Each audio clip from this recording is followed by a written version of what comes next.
नमस्ते सदा वत्सले मातृभूमि। जय हिंद दोस्तों। आज के टॉप डिफेंस हेडलाइंस है। भारतीय नौसेना 2024 में मेड इन इंडिया हर्मेस 900 को शामिल करेगी। नौसेना प्रमुख ने इस बात की पुष्टि की है। भारतीय नौसेना ने आज चौथा project 15B stealth guided missile destroyer INS Imphal को किया शामिल। ITBP ने 84 mm रॉकेट लॉन्चर MK3 की 72 यूनिटों के लिए टेंडर जारी किया, जो कि ITBP की LAC पर क्षमता को बढ़ाएंगी।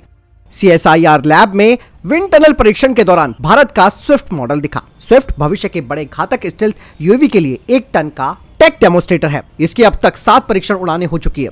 INS हंसा पर आज MiG-29 के फाइटर जेट का टायर फटा। इसका टायर बदला गया है और ये उड़ान के लिए पूरी तरीके से सुरक्षित है। बढ़ते पहली अपडेट की तरफ।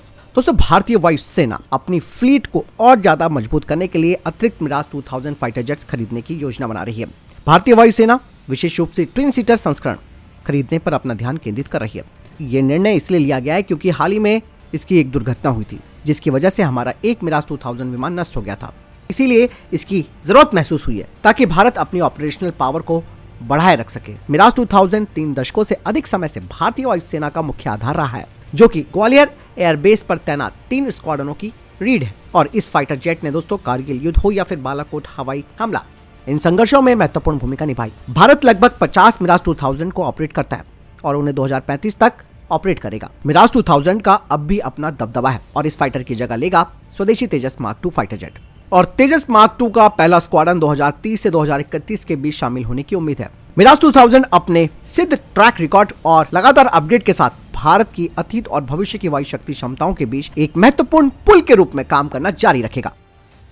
बढ़ते नेक्स्ट अपडेट की तरफ। दोस्तों, पाकिस्तान लाहौर के पास भारत की सीमा से लगभग 20 किलोमीटर दूर एक नया हवाई क्षेत्र तैयार कर रहा है। हालांकि इसका इस्तेमाल नागरिक यानी कि सिविलियन ऑपरेशन के लिए किया जाएगा, लेकिन दोस्तों इस हवाई क्षेत्र का साफ तौर पर बनाए जाने का उद्देश्य इसका इस्तेमाल पाकिस्तान की वायुसेना करेगी।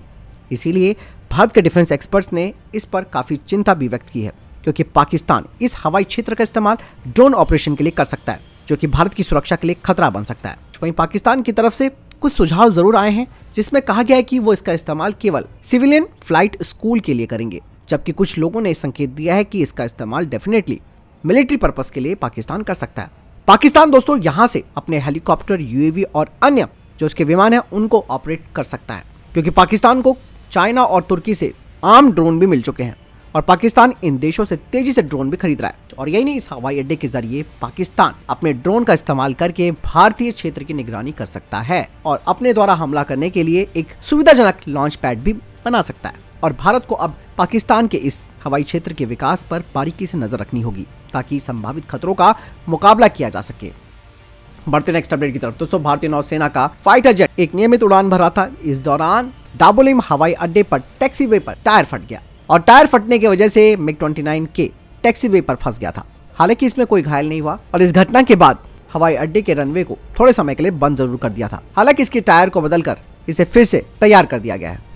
चलिए बढ़ते नेक्स्ट अपडेट की तरफ। दोस्तों, डसॉल्ट एविएशन को अब पूरी उम्मीद है भारत के 114 MRFA टेंडर हासिल करने की, और उसका ये विश्वास इसलिए भी बना है क्योंकि 36 राफेल फाइटर जेट भारतीय वायुसेना शामिल कर चुकी है और 26 राफेल मरीन का ऑर्डर भारतीय नौसेना से उन्हें मिलने जा रहा है। ऐसे में दोस्तों $20 बिलियन की ये जो डील है 114 MRFA फाइटर जेट्स के लिए, इस पर अब डसॉल्ट एविएशन को लगता है कि उन्हें ये डील पक्की मिल सकती है। दरअसल डसॉल्ट एविएशन ने अब भारत को MRFA डील के तहत Rafale F4 standard fighter jet की पेशकश की है। इसके अलावा राफेल एयरक्राफ्ट को कम कीमत पर बनाए जाने को लेकर भी उसने बात की है।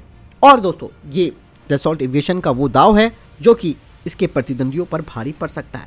लेकिन दोस्तों, दूसरी तरफ आपने ये देखा होगा कि जानबूझकर अमेरिका MQ-9B पीडीटी ड्रोन की जो डील है उसे डिले कर रहा है। इसके अलावा F414 इंजन, जिसे कि तेजस मार्क 1 एयरक्राफ्ट पर लगाया जाना है, इसके लिए भी देरी हो रही है, जिसे देखते हुए भारत अमेरिका के F-21 और F-15EX फाइटर जेट को मुश्किल से ही अपने MRFA में शामिल करेगा। दूसरी ओर जो स्वीडिश ग्रिपेन है उस पर अमेरिका का F414 इंजन ही लगा है, तो ये भी स्टैंडर्ड से बाहर हो सकता है। वहीं रशिया के फाइटर जेट्स भारत नहीं लेना चाहता और राफेल का F4 स्टैंडर्ड एक मजबूत दावेदार बनकर उभरा है। चलिए बढ़ते नेक्स्ट अपडेट की तरफ। भारतीय नौसेना HAL और DRDO एक पार्टनरशिप करेगी, जिसके तहत cutting edge gallium nitride based I saw radar का इंटीग्रेशन किया जाएगा भारतीय नौसेना के MiG-29K के लिए। बता दें कि ये जो gallium nitride based I saw radar है वो तेजस मार्क 2 फाइटर जेट के लिए तैयार किया जा रहा है।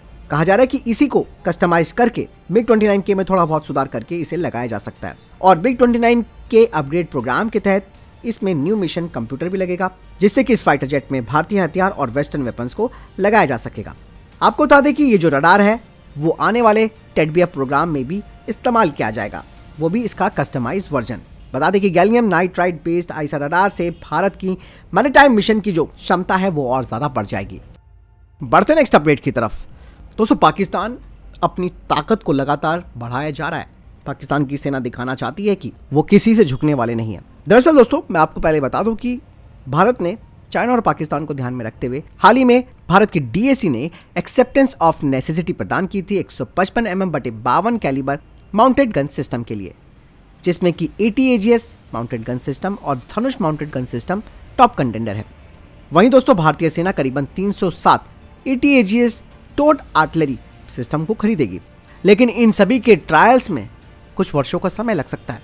वहीं दोस्तों, पाकिस्तान ने अपनी तैयारियों को इतना पुख्ता कर लिया है कि उसने अपनी 28 और 32 आर्टिलरी रेजिमेंट को रीआर्म्ड किया है, जो कि लाहौर में है, जिसमें कि उन्होंने चाइना से द्वारा खरीदी गई यानी कि इंपोर्टेड SH-15 सेल्फ प्रोपेल्ड हाविजर को शामिल किया है, जिनकी रेंज 53 किलोमीटर है। और 236 हाविजर तोपों की इस डील में वो 96 हाविजर को शामिल कर चुका है, जिनका ऑर्डर 2019 में उसने दिया था।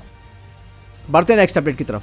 दोस्तों, कमर्शियल जहाज MV केम प्लूटो पर ड्रोन हमले के बाद अब इंडियन नेवी सतर्क हो गई है और अब नौसेना ने समुद्री सुरक्षा को बढ़ाने के लिए एक बड़ा कदम उठाया। नौसेना ने अपने P-8I विमानों को निगरानी का काम सौंप दिया है, जबकि 3 युद्धपोत जिनमें कि INS मोरमंगाओ, INS कोच्चि और INS कोलकाता को अरब सागर में डिप्लॉय कर दिया है, जो कि रणनीतिक रूप से वहां पर तैनात है। कुछ रिपोर्ट से यह पता चला है कि ईरान समर्थित हूती आतंकवादी इजराइल हमास संघर्ष के बीच लाल सागर और अदन की खाड़ी में जहाजों को लगातार निशाना बनाने की कोशिश कर रहे हैं।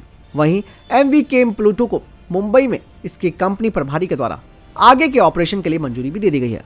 और इस चीज को देखते हुए रक्षा मंत्री राजनाथ सिंह ने भी एक बड़ी बात बोली है।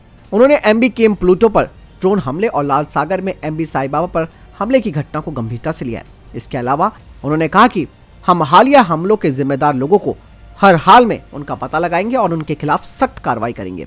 इसके अलावा राजनाथ सिंह ने एक बड़ी बात यह भी कही कि जहाज पर हमला करने वालों को पाताल से भी खोज निकाला जाएगा। बढ़ते नेक्स्ट अपडेट की तरफ। जम्मू कश्मीर में आतंकवादी चाइना में बने हथियार और कम्युनिकेशन सिस्टम का इस्तेमाल कर रहे हैं। इसमें बॉडी सूट कैमरा भी शामिल है। हाल ही में इस बारे में एक बड़ा खुलासा हुआ है। पाकिस्तान को ड्रोन और हैंड ग्रेनेड की सप्लाई चाइना के द्वारा की गई है और इनका इस्तेमाल पाकिस्तानी सेना के बदले सीमा पर तैनात जो जैश-ए-मोहम्मद और लश्कर-ए-तोयबा जैसे आतंकी संगठन हैं उनको ये दिए गए हैं, क्योंकि चाइना का इसके पीछे खास मकसद है। हमने कर्नल कोहली का इंटरव्यू भी चलाया था, जिसमें उन्होंने साफ तौर पर कहा कि यह हमला सोची समझी चाल है चाइना की भी। दरअसल पाकिस्तान घाटी में एक बार फिर से आतंकवाद फैलाकर लद्दाख से भारतीय सैनिकों का ध्यान हटवाना चाहता है। इसीलिए दोस्तों, चाइना पूरी तरीके से स्ट्रैटेजी लगा रहा है कैसे पाकिस्तान का इस्तेमाल करके भारत में परेशानी क्रिएट की जा सके, और वो इसमें कामयाब नहीं होने वाला है। साफ तौर पर दोस्तों दिख रहा है कि किस तरीके से भारतीय सैनिकों के खिलाफ चाइना की टेक्नोलॉजी का इस्तेमाल हो रहा है। दरअसल चाइना के द्वारा जो बॉडी कैमरे और कम्युनिकेशन दिए गए हैं, वो जिस इनक्रिप्टेड मैसेजिंग डिवाइस का इस्तेमाल कर रहे हैं वो चाइनीज है। चाइना को तकलीफ इसीलिए हो रही है कि भारतीय सैनिकों की तैनातगी जो लद्दाख में ऊंची पोस्ट पर है उससे है, इसीलिए वो ध्यान बटाने की कोशिश कर रहा है। चाइना की मंशा साफ है कि लद्दाख से भारतीय सैनिकों को एक बार हटाया जाए और फिर कश्मीर में भारत उन्हें तैनात करे। और इसके अलावा चाइना पाकिस्तान में अपनी साइबर विंग को भी मजबूत कर रहा है। ये वॉइस ओवर इंटरनेट प्रोटोकॉल के जरिए गुप्त रूप से निगरानी करना चाह रहा है। अब आप समझ सकते हैं कि नेक्सस कितना तगड़ा है, भारत को किस तरीके से ये दोनों पड़ोसी घेरने की कोशिश कर रहे हैं। बढ़ते नेक्स्ट अपडेट की तरफ। दोस्तों, हाल ही में पाकिस्तान ने मोहम्मद अली जिन्ना की 147वीं जयंती पर चाइना और तुर्की के हथियारों का प्रदर्शन किया और इसका एक वीडियो ट्विटर पर भी उन्होंने शेयर किया, जिसमें पाकिस्तानी एयरफोर्स में JF-17 block 3 J-10C fighter jets दिख रहे हैं।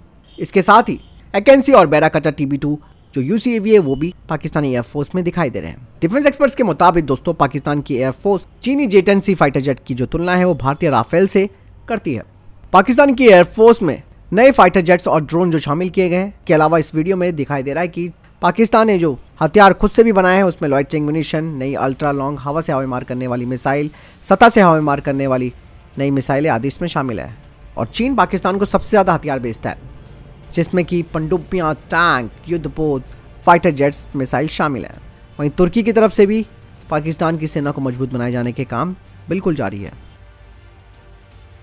तो फिलहाल ये थे अभी तक के टॉप डिफेंस और स्पेस अपडेट्स। वीडियो के संबंध में कोई प्रश्न जवाब आपको कोई सवाल है कमेंट सेक्शन में लिखकर जरूर पूछ सकते हैं। मिलता हूं नई जानकारी के साथ। वीडियो को लाइक और शेयर जरूर कीजिएगा। जय हिंद, वंदे मातरम।